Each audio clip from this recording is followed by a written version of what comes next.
Sometimes, when I look up into that big beautiful sky, I wonder if it's looking down on me, thinking how small and ugly I am. If I stare long enough, the stars sing me their gentle lullaby, a tale that started before my eyes learned to see, and I patiently listen, secretly waiting for my turn to speak.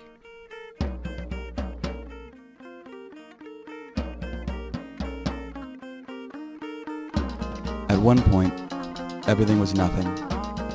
During this time, nothing mattered much, as there was no matter.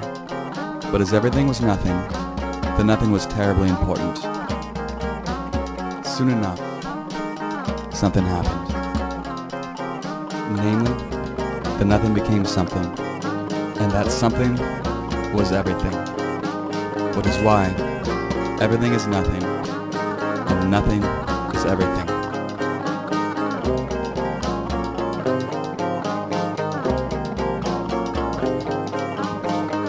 And though because of this, many things existed, still, very many things did not. For no matter how many things there will always be far more things that are not. Nothings, from which, as we have seen, everything springs.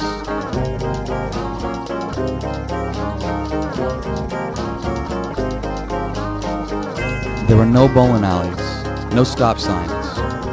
Man was perhaps no more than a twinkle in the glowing eye nebula. Though as no one is around to see it, this is entirely speculation. And that has become our place in the universe, that of the observers.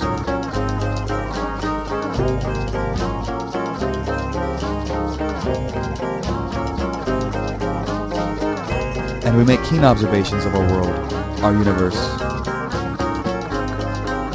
We have learned, for example, that every year, the moon gets an inch further from the earth. And all this time, I had thought my eyes were merely getting worse.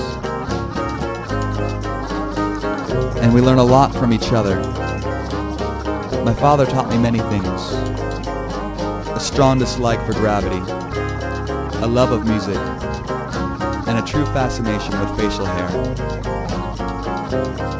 As his time grew near an end, he told me so, adding his belief that I should do alright for myself without him. As a 13-year-old, this moment, though poignant, filled me with a sense of abandonment. I suppose it still does.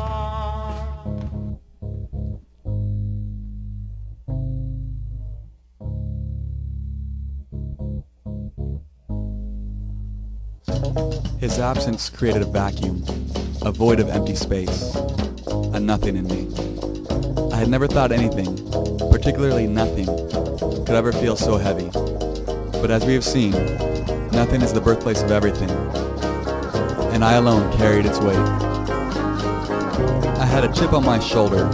I would sometimes pick big fights with small animals. I started hanging out with a tougher crowd. Our turf wars were legendary. But eventually, I went back to school, learned some physics. It turns out, for every action, there's an equal and opposite reaction. When you apply a force on something, it in turn applies a force on you. All this time, I had felt the weight of the world rested squarely on my shoulders. Turns out, I was just as accurately standing on my head. I soon realized how the words we use to describe one thing in turn, described everything else. For there to be big, there had to be a small. For there to be beautiful, there had to be ugly. For there to be joy, there had to be pain. For there to be a beginning, there had to be an end. I still look up into that big beautiful sky, but now I know. Its light needs my eyes, as my eyes need its light. They work together as one, for without the other, neither would make any sense.